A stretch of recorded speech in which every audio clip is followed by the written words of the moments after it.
Welcome everyone to Being a Creative Risk Taker. I'm Bernadine Wu. I'm the founder and CEO of Fit for Commerce, a proud New Jersey business, and I'm so excited to have the privilege of kicking off this panel and facilitating the discussion today.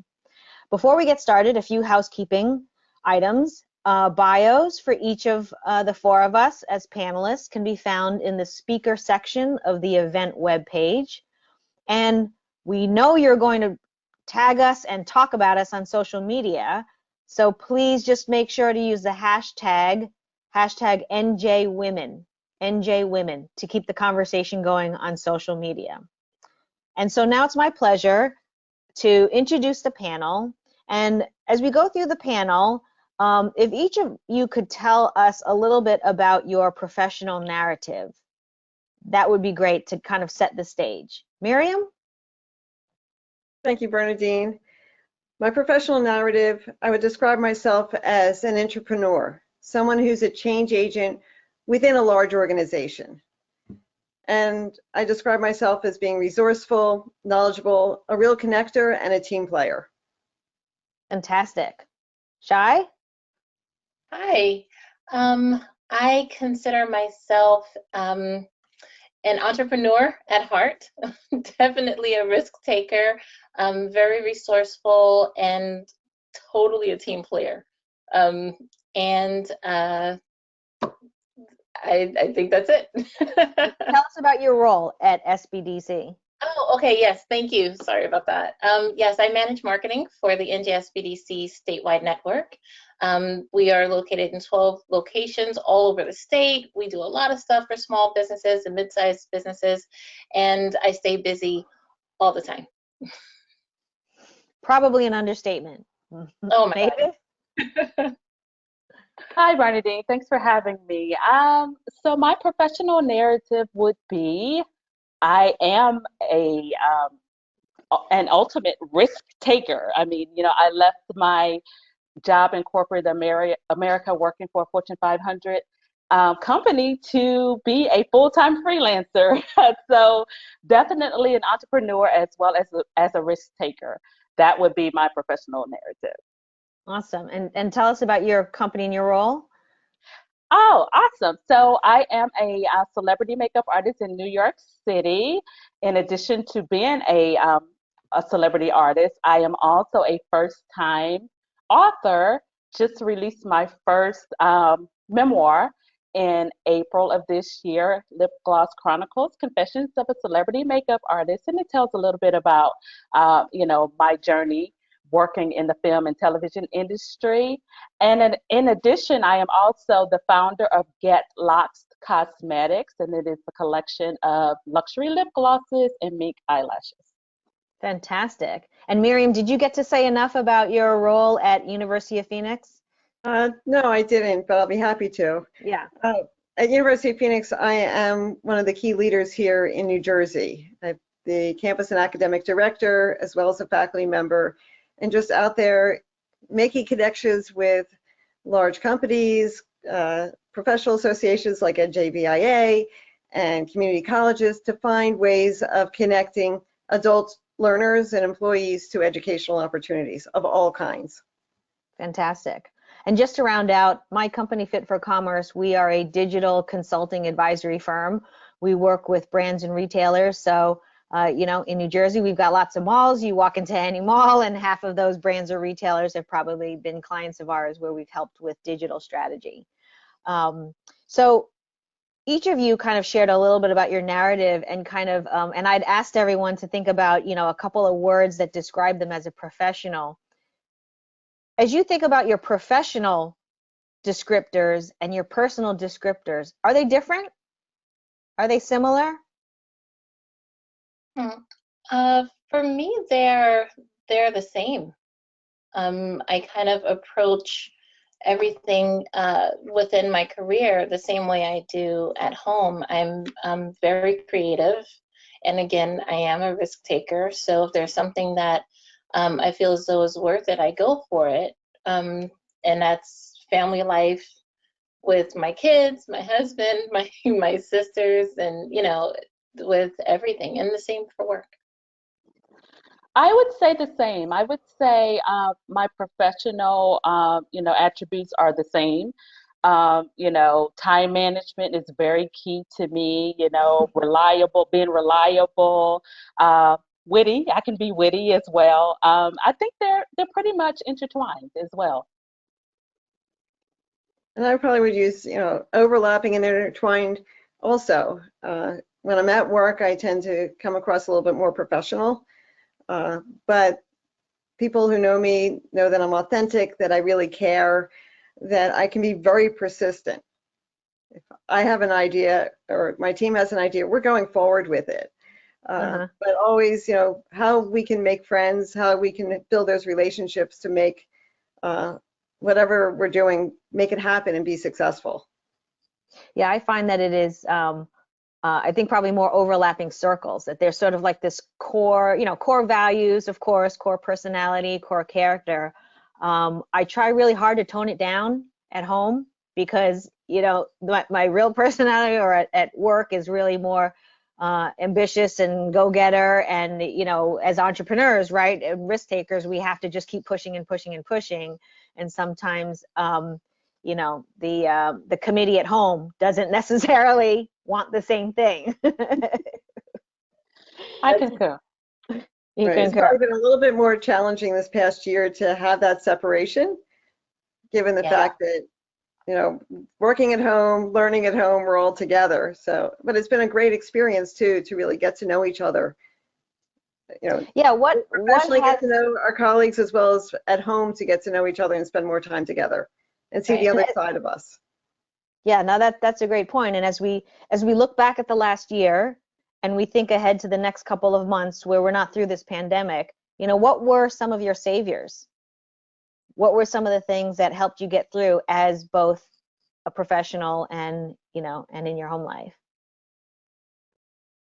I know for one of mine, I know a lot of people say health and the Peloton and the, Right.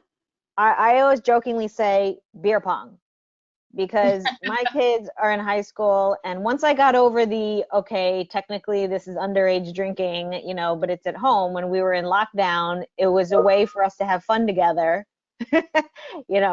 on a weekend or, not on a school night and just sort of let loose. And they thought it was cool. And I happened to go to the college that invented beer pong. So they were like, you don't know what you're talking about. And I'm like, yes, I do. I think for me, it has been more of appreciating relationships and friendships, and not taking them for granted. We've been so busy prior to the pandemic, working and as far as entrepreneurs, just always hustling. However, I feel that this has caused us to take a step back and to realize, the things that are most important: your health, your family, your relationships. That I think that has been the most comforting thing for me during this time.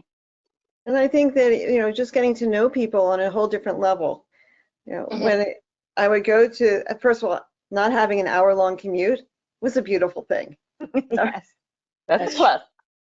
An hour each way. It gave me a chance to refocus that time on people that were important to me, and getting to know them and letting them get to know me. And there was no more separation between work and home. So, the dogs working, all the cats and the dogs walking across, and the kids coming in, and the teenager partners. about to say something when you're in the middle of presentation, but it humanized us, made us more human, and I think more approachable, and make us more empathetic to other people and what they're going through, because you can't hide it as easily as you could when you stepped out of the house and went to the office, or vice versa, or went to a client. Yes. I have to say, for me, the pandemic has been, we've been very busy just because we service the small and mid-sized businesses within the state. So as soon as the pandemic hit, we were moving. The hustle was very real, trying to make sure that everyone had what they needed so that they'd be able to stay in business, even when their doors were shut. So for me being marketing, I had to really activate some time management skills and all of that. And I have to say, Alexa has been my best friend because I would say, Alexa, set a reminder for my 2 o'clock meeting, or I would say, Alexa, give me 5 minutes, give me a 5 minute window so that I can get to my next meeting without missing something. And It's 1 o'clock. you know, oh goodness, and now it's There she but I've been, you know, for me, it's been time management has been really key. And I have to say, it's actually been a struggle because we're working from home, and I have an 11 and 12-year-old, and they're in school. And, you know, they had to try to figure out what homeschooling was, and I had to figure out what that was while also trying to put out fires at work and all. So it's been challenging. It's definitely been challenging. But there's a beauty, again, as everyone has said, in acknowledging and strengthening the relationships with those that you love, realizing the blessings as they are and acknowledging them, and being as fluid as possible. As fluid as possible, because you never know what's going to happen tomorrow. Never know what's going to happen by 3 o'clock, honestly. So, you know, just take things as they come and breathe, and, you know, just take a moment, and, you know, and it'll be okay. Just keep on going. Great advice. So let's turn to some more professional sort of topics. When you think about your career, and Shai, since you're talking, why don't you go first? What were some of like the best moments of your career relative to taking risks? Ooh, I think I even though my name is Shy, it really is Shy. When I was growing up, I was actually very shy. So when I became an adult, I had to kind of force myself out of that. And I guess that's kind of where the risk taking kind of began.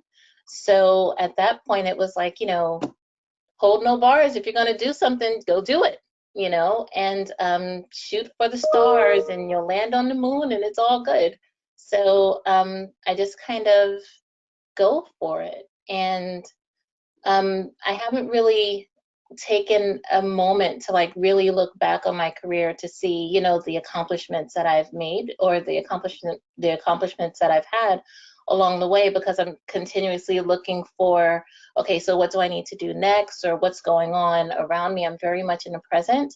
But if I were to take a step back, I would have to say that there's not one single moment where I could focus on, okay, well, you did that really well, you did that really well. It's just kind of like a big cloud of, all right, you handled that that time freeze, or that time, that I don't know, that Like time, that that dynamic.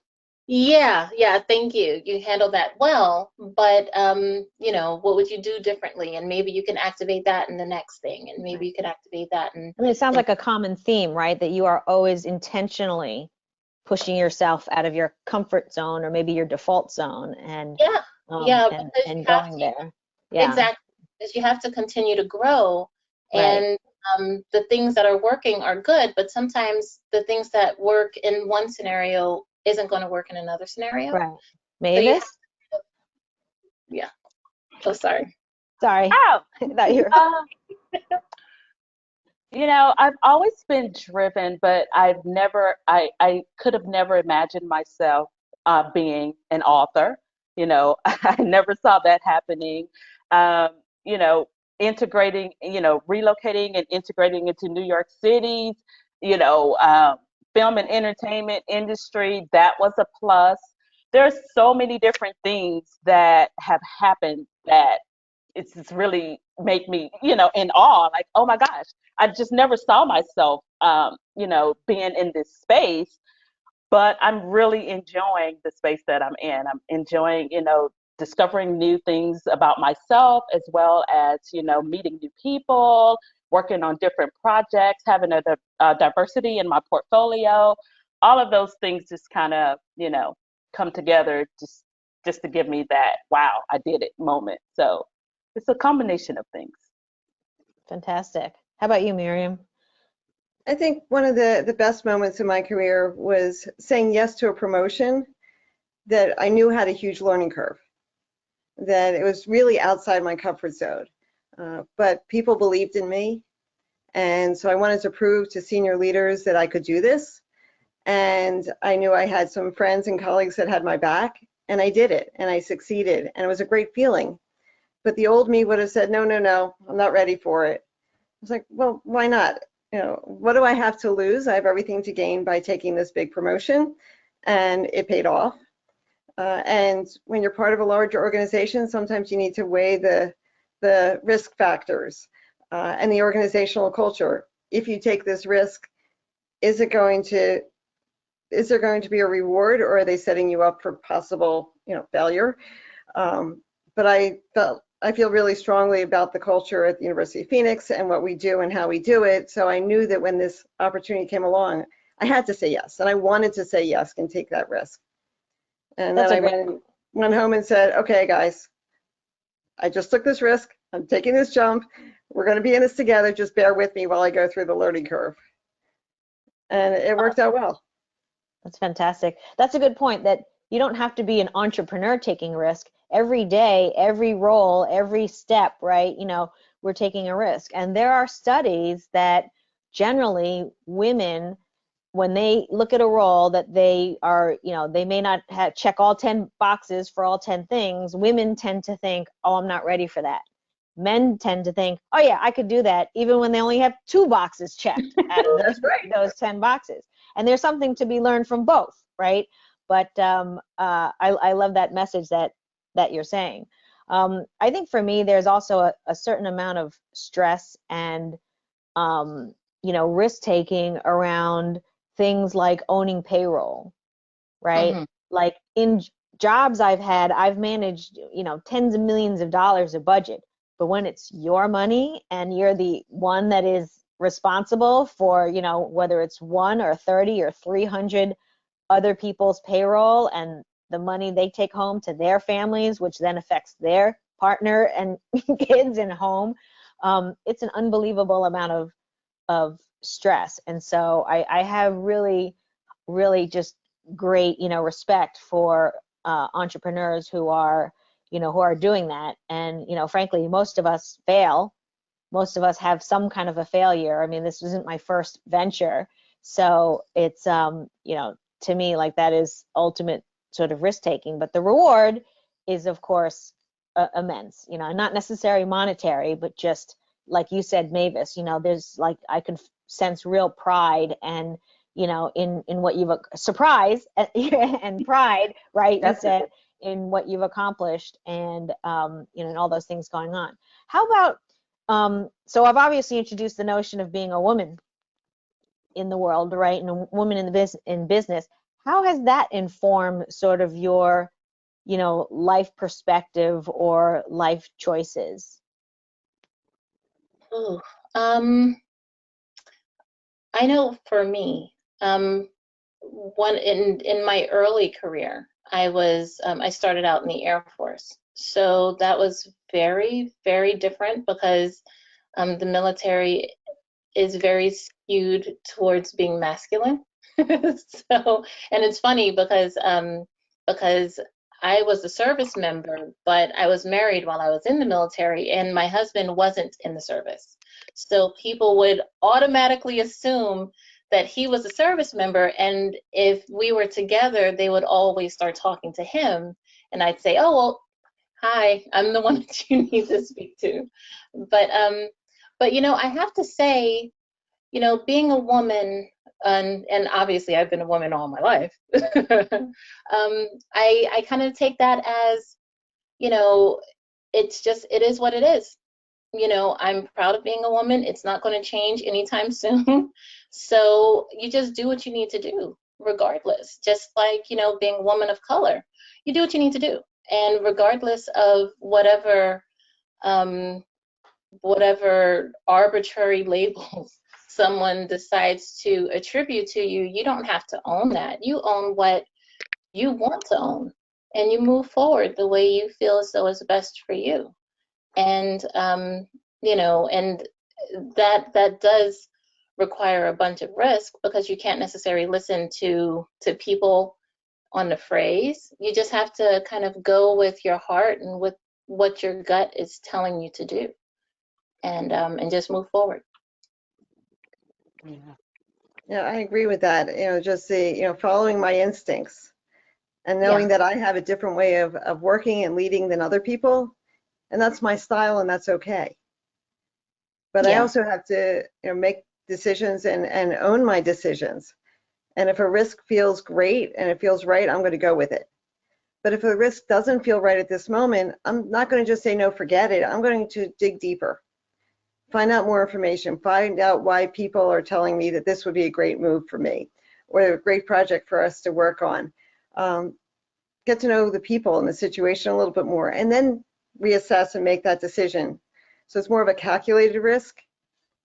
Some risks are, I'm just doing it, it's going to happen. And some are much more thoughtful and calculated, and what are the outcomes and what are the goals? So that planning that goes with it is still important to me. So it's kind of that balance that I try to bring. Yeah, I agree. Yeah. So for me, being hair and makeup artist on set, I'm usually the only female. So for me, it was very enlightening to learn how to navigate, on set. I've discovered that you can shatter stereotypes without becoming one of the guys. So it was just bringing my own individuality, but still remaining, a lady on set. So that was a big plus, because I didn't even, I never even thought about going into scenarios where I am the only person, the only female, and oftentimes, I'm the only female and the only person of color. So just learning, how to navigate, but still bring my individuality to the equation. That was one of the things for me.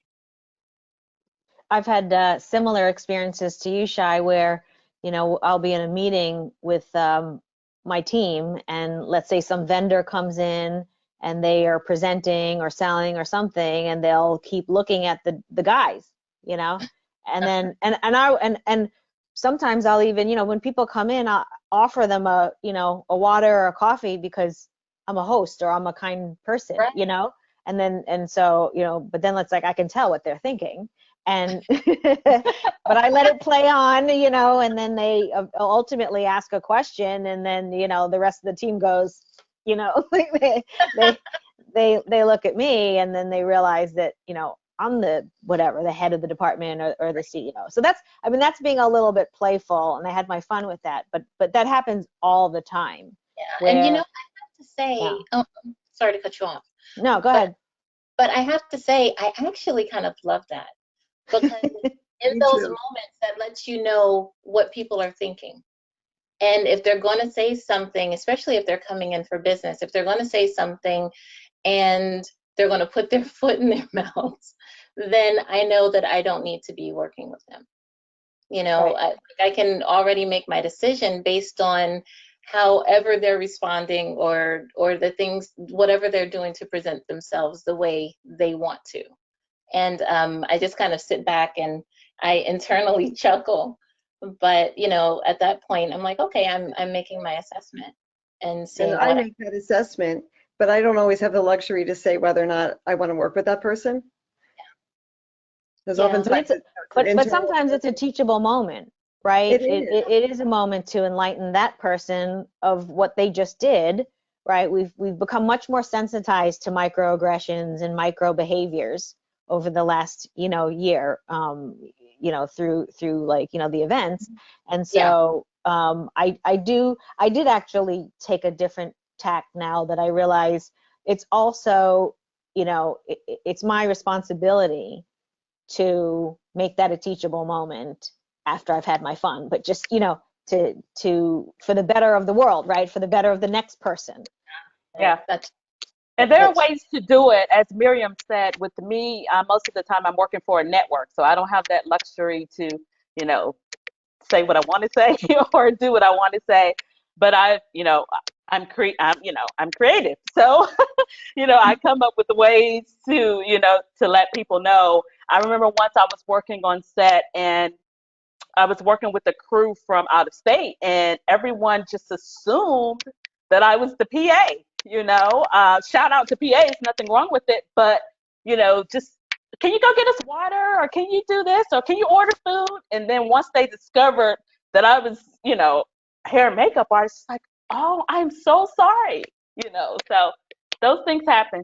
You just kind of gotta toe it. But And for the women who are, listening on the call, who are not in the position of power, right? Sometimes, then that is a situation that's going to come up. And I guess my advice would be that you do have to sort of like strategize a bit around it, right? And unfortunately, like, it shouldn't matter what you're wearing, it shouldn't matter what you look like, it shouldn't matter whether you have a booming voice or a feminine voice. But in some ways, if it helps, right, to set yourself up to, go sit in the power seat, or go sit in the seat that is to the right hand of the most senior person. Go to the, don't be the one that offers to take notes.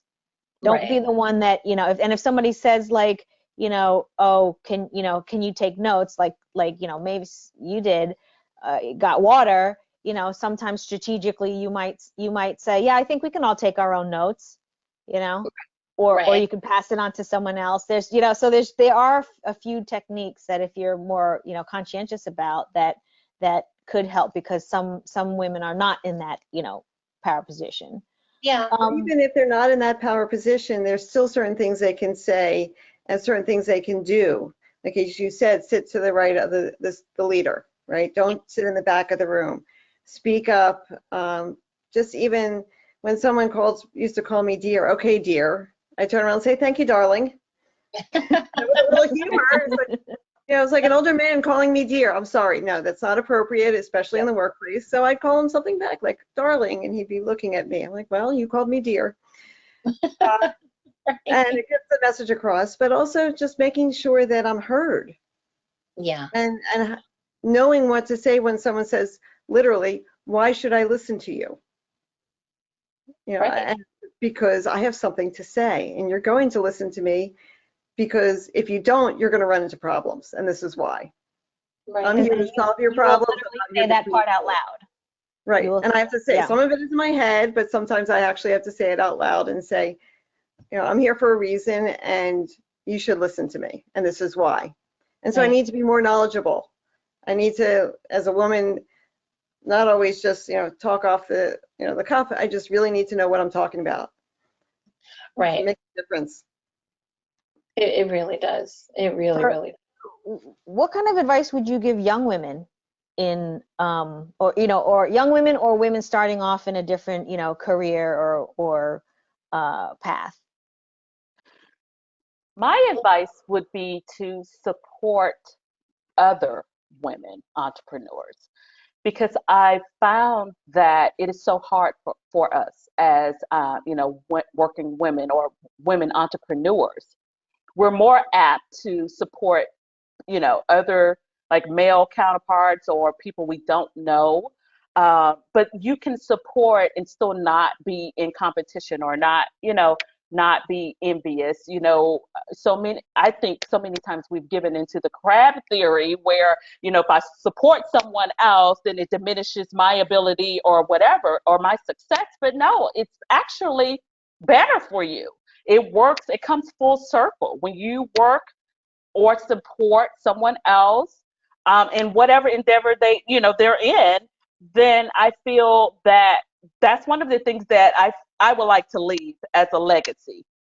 When I started in this industry, I reached out to people and no one helped me. And I do not want that to be my legacy. I want to be able to reach back and help someone else, because, just being thrown into this, industry or just in the world, you know, in particular, it could be very cutthroat. So if you just have someone to just give you just a few little tidbits, I won't give you everything I know, but just things that will help you. You know, I talk about it in my book. You know, in every chapter, at the end of the chapter is an artist tip.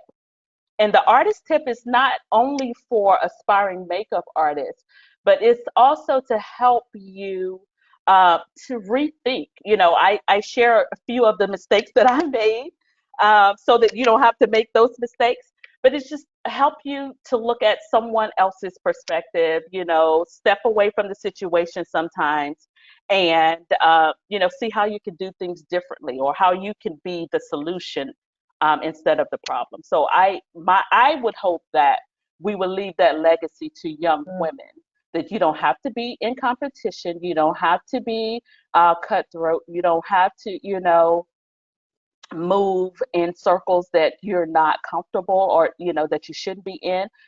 Just be the light, you know. Just be the light. I think I will end on that. Just be the light. Yeah, I agree. I definitely feel as though starting out in your career, it would be great um to work with a mentor, to find someone that that you feel as though would be able to help you, give you some guidance and insight and um a little bit of support, especially trying to figure out some of the things that that isn't learned in school. Mm-hmm. And a lot of the things that that happen within your career that is just completely confusing. But definitely, I have to agree with what Mavis said. You know, support other women.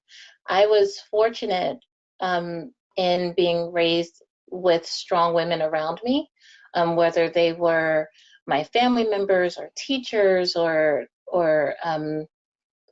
mentors or whomever. I was around a lot of strong female leaders.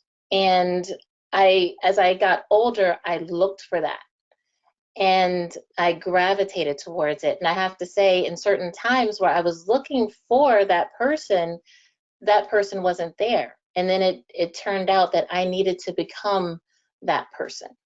And that was a whole different shift in dynamic for me. And that kind of made me focus in on, well, what do I need to do to leave for the next generations? What would I need to teach? How would I be able to position people following me into a better space?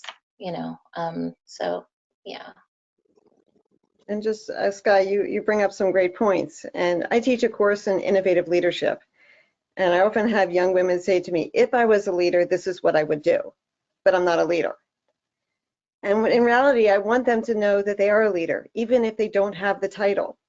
Right. They could be the leader of the conversation. A leader needs followers in a situation. So if I need to talk to my supervisor or to a senior leader about a situation and come up with solutions, I'm the leader of that conversation. I'm leading it. And every time young women remember that they're a leader all the time, they're a leader at home, in their community, at work, with or without the title, it helps them to go, okay, I can do this. It kind of empowers them to take control of their work and their lives and the situation and do what they've learned to do, maybe in school, but now in a new situation, they're unsure of themselves. And they can just translate that and recreate that, and that'll be helpful for them. Can you come and teach that in our high schools Absolutely, let me know. and grammar schools? I think girls need to be, you know, practice that earlier. Well, I Yeah. think like the Girl Scouts, I find the Girl Scouts do teach that. And the elementary school, middle school, the girls I see often don't have that. They still have the confidence that they can take that leadership. Right. It's later on in the teenage years and in college when they start doubting themselves a little bit, and especially when they get into the workforce. And right now, there are 5 generations in the workforce. That's a lot of people and a lot of competition. That's very NC is interesting. now in the workforce, and those young women coming in are looking and going, oh my goodness, I don't have any knowledge like this. I don't have the experience. And they start doubting themselves when they really do have a lot to contribute. You know, Absolutely. funny that you mention that because my daughter is 11. She just turned 11 a couple of weeks ago. And when she was younger, she was a natural leader. And, she was kind of positioning people in different ways and all of that. And I was like, okay, that's good. And I was really conscious of trying to encourage her to continue, being a leader, but also make sure that she was mindful of the people, her parents and her teachers that she needed to listen to. But one thing that was an unintended consequence was for her being bossy, that whole bossy label. Like, oh, well, she's too bossy. Oh, well, she's always telling us what to do. And that's something that as women we have to deal with that all the time. Always, all the time. But sometimes even just instead of telling someone what to do, ask leading questions. Yeah. And teaching them, which gets people to realize that you are leading them in a certain direction, but also gives them some ownership in what happens. Yeah. And then it kind of softens that bossiness a little bit. We are more, a man doing this, there's no problem. He'll tell you what to do, and we go, okay. But if a woman does the same thing, she could be labeled a boss, being bossy. Yeah. Yeah. He's a go-getter, but she's bossy. Right. Yes. So we need to change, our approach a little bit and get the same outcome out of it. But also remember, we're still a leader. Right. And a leader can't lead without followers and people to be working with them. I love that. I think there's also a certain amount of strategic planning that, or thinking strategically that everyone has to do. And I know that sounds like kind of obvious in motherhood and apple pie, but if you think about yourself, right? If a young lady thinks, or a new entrepreneur thinks about themselves as something to be strategic about. So not just the company that they're starting or the department that they're running or the book that they're writing, but also them as like, yourself as a company, right? What is your vision? What is your mission? What is your strategic plan? How are you going to get there? What are the resources that you need? What are the values that you're going to behold and live to? And by the way, what's your personal PR, right? How are you going to think about yourself as, needing a PR agent, and how you go about getting things done without being labeled bossy, or getting things done, in a certain way. And so there's a certain amount of intention. And, companies do offsites and strategic planning, and we have lots of management consulting books all the time. But I don't see enough where we take the time, right? Imagine taking like a half day a month or something, to just evaluate, okay, am I to plan? Do I have a strategy? Oh, do I need to adjust my strategy for myself? Yeah. But also, what does the accomplishment look like? What is the outcome? What does success look like? And if you get that, you need to celebrate it. Yeah. Absolutely. Take a moment and say, I did it, or we did it, and celebrate that. Yeah, celebrating success is very important, especially as an entrepreneur, because we're so apt, to celebrate other people or organizations, and we fail to, celebrate our own successes. So that's very important. I have to actually activate that on my own, because I'm always on the go. So I have to fall back and actually take a minute to just say, oh, okay, well, yay, I did do that. One thing that I found very helpful with the strategy is to have my vision board together. So I'll put like one of those big old stickies, like one of the big stickies that go on a tripod, and I'll have them like plastered on a wall. And I'm very visual, so I have to have like some sort of logo or some sort of picture to help me identify what it is that I'm going for. And then I'll put like stickies all around it, as far as like what are the goals to do, and where do I need to be. And some of those are ideas, some of them are quotes, some of them are other logos towards where I need to go. But as I start to attain some of those or meet some of those goals, I just start peeling them off. Like, okay, so I've got this one. Let me just pull this one off. Let me pull this one off.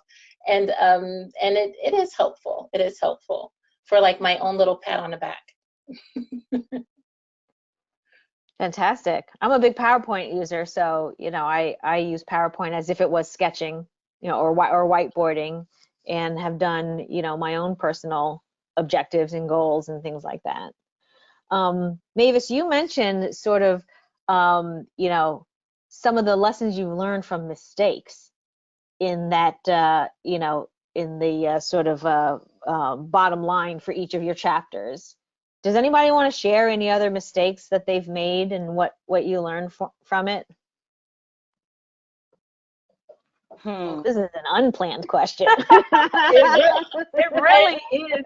It really is. I'll tell you one of mine, and I learned it very early in my career, and that is getting everything in writing.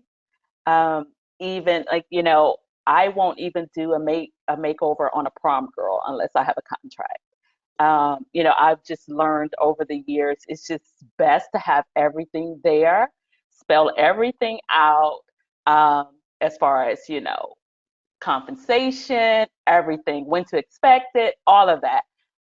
Because that was one of the things, that was a hard lesson. And I learned it very early in my career, but it saved me a lot of heartache moving forward. So that was one of my mistakes. I actually did something for someone, and at the end of the night, they didn't want to pay me. And I ended up getting my money, but, you know, it was a scenario that didn't have to be played out. So I definitely recommend that. Get everything in writing, have a contract for everything. Yeah, if you can say it, you can sign it, right? Absolutely. I love that. I'm going to write that one down. Yeah, I heard that a couple of times too. And I think for me, research. You know, before you take a next step, do your research. Make sure that you're armed with as much information as you possibly can be, because I know personally I have an issue with being loud and wrong at the same time. So if I'm going to, you know, go for something, I have to have the research. I have to be confident in doing what it is that I'm trying to push myself to do, because it's already hard enough to try to go for it. But if I've done my research, then, you know I'm good. Chances are, you know, I should be okay. But that's my biggest my biggest recommendation when it comes to learning from mistakes. Do your research, do your homework. Know who the players are. Yes. I once spoke up and gave my opinion, and I criticized actually a marketing campaign, and it was to someone who was responsible for it. I did not know that he was instrumental in the marketing campaign. I said, you know what, this is not working. We're not reaching our target market, and this is why. And I had not done enough research or known who the players were enough. And I guess I was not as tactful as I should have been. So a little backpedaling and saying, you know, we could do this better if we go in this direction or try something different. But it came out as very critical, which is not the original intent, but how other people perceived it was different. Did you immediately learn who that player was, or did it come after the meeting? Oh no, I knew immediately when the facial expressions, nonverbal communication. It was, you know, it's like, you don't like that campaign.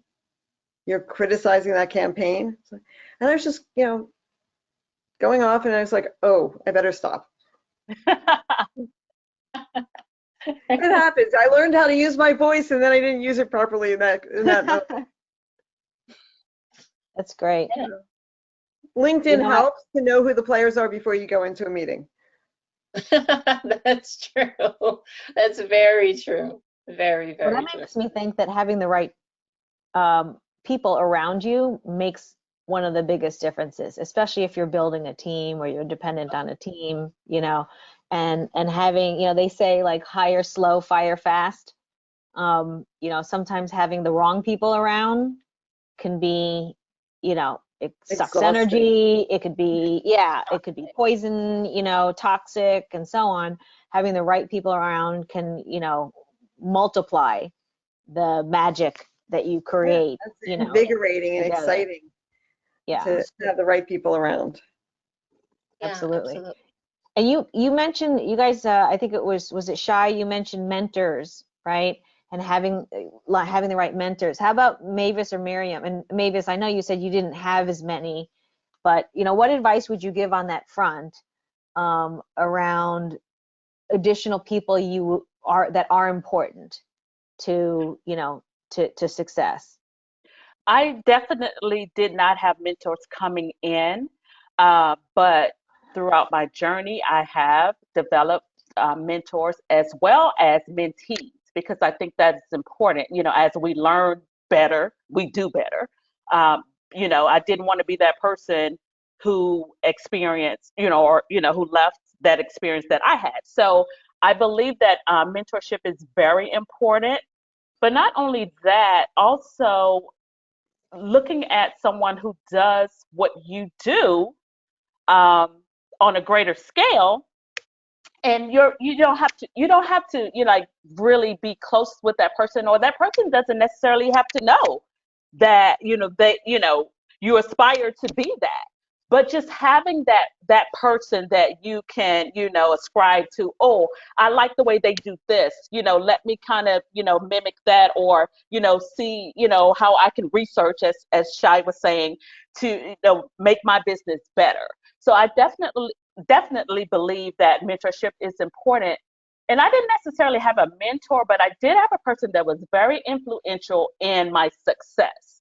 I was working as a retail beauty artist, my very first makeup artist job. And this person came in and she wanted, skincare products. And, I walked her around and gave her the spiel. And at the end of the transaction, she purchased everything that I, recommended. And then she says to me, do you have a card? She says, I'm a television producer. And she said, I'm going to go back and I'm going to, tell them about you. And she did. And to this day, we are still friends. If she hears about something, she still calls me. She's attended my classes. So she wasn't a mentor per se, but she was very influential. And I think it's very important to, have a sense of gratitude and reach back and you say thank you to the people who pushed you. Or, I was very green as a makeup artist, and my very first job on set, my knees were shaking, but you couldn't tell from my face, So I make sure that I always reach out to her. I mentioned her in the book and thanked her as well. It's very important to have those type of people in your life, especially, coming along on this journey as entrepreneurs. And you never know when you're going to meet them, right? That was so happenstance. You never know when that angel is going to come. And that is why it's so important to be nice to everybody and to treat everyone, not just people. I work with celebrities and people say to me, how does it feel to work with celebrities? And I have this slogan that everybody is a celebrity in my chair. It doesn't matter, what walk of life you come from, treat everybody the same. That's awesome. And I like that. And I would just add that, mentorship we don't have to make it formal. It could be in a moment, it could be very informal, it could be an observation of something you see someone do and you like what they did or what they said, or you don't like what they did or said. You can learn from that moment, or you can just pull someone aside and say, help me understand. Teach me at this moment, I have a question, and let them mentor you. And, being a mentor to others is also important, turning around and saying, I want to help you out here for a moment. Right. As soon as you sometimes label it as a mentor, people get a little stiffer. Yes. Like, the expectations are different than, here, can I just give you some friendly advice? But it also, mentorship goes in both directions. So that mutual relationship, oftentimes with my students or with younger employees, members on my team who are new to the organization, I want to know what they are seeing, their observations. I've been here a long time. Fresh pair of eyes is great. So let them mentor me on what's happening, what am I missing? And let me mentor them on some best practices and build that relationship. Yeah, I think that's very important in terms of cultivating your teams also, because, you're trying to elicit trust and, open communications within your team, especially as an entrepreneur, because, you're so you're green because you're an entrepreneur and everything is on you. So, you want to make sure that the team has confidence in you, and they know that you have confidence in them as well. I think also And there's also, oh, sorry. there's also, peer groups and professional networking constructs out Yes. there, right? Certainly, NJBIA obviously Yeah. is one, but I belong to a CEO peer group and an entrepreneurs peer group, and there are ones that are very structured where, we meet every month, we hold each other accountable, we know each other's strategic plans, and these are businesses that are not in my industry, but I'm, so by design, and I'm learning from those. And then I also learn from other businesses and colleagues in my industry. And so there is, again, some strategy, right, to surrounding yourself with that kind of a construct so that you have those things that can support you in the times when you really need it, when you need to solve for a business problem or you need to solve for a personal problem too. Yeah. Mavis, you were Yeah, gonna. I just wanted to add, and don't abuse the mentorship either, Yeah. because sometimes it could just be a one-time, mentorship session, you know. Um, and I think that's why, so Miriam, you were saying like people kind of shy away from that word mentorship, and I think that's why I think it's been abused, so just kind of know, when to pull back, when to ask questions, and then take a little bit of something from everybody. It doesn't necessarily just have to be that one person. Right, right. And like you said, it doesn't have to be formal. It could be just a learning moment or a sharing moment. Yes. So we're going to start, sort of winding down here. What advice would you give your younger self? Ooh, I would say go for it. I think there were a lot of times where I questioned myself, and I just kind of talked myself out of, taking certain steps, or just doing something that I thought would be best for me. And that nagging thought, like, oh, what if, that nagging thought sucks. It really does. So, so just go for it. Just go for it. Like Miriam was saying, do the research and all to make sure that you know what you're getting yourself into. But, at that point, after you do your own internal assessments, go for it. You'll be better for it, even if you don't succeed by everyone's standards or by the standards that you set for yourself. You have that experience to fall back on, and all of these experiences can be translated into so many different areas in your life. So just go for it. I agree. I would say to my younger self, don't be so afraid of trying. Don't be afraid of failing. Yeah, yeah, And try it and use your voice more. yeah.